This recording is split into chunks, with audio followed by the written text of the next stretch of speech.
Next up is the chicken. I don't like chicken skin, so the chicken skin is gonna come off.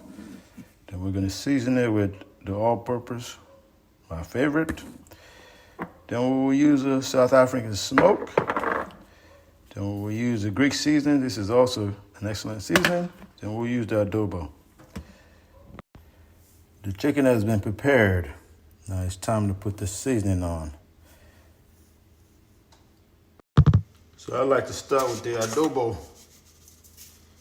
It's a generous amount of adobo. Adobo, you can't go wrong with adobo.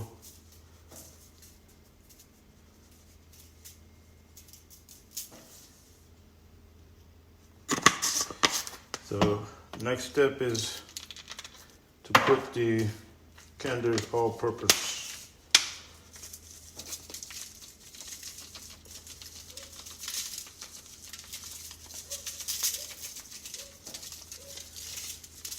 Yep.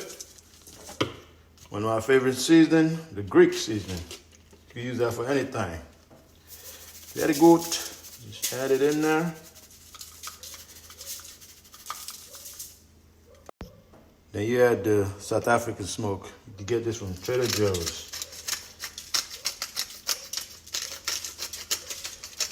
Gives it that woody flavor. Woody. Then you mix it all up.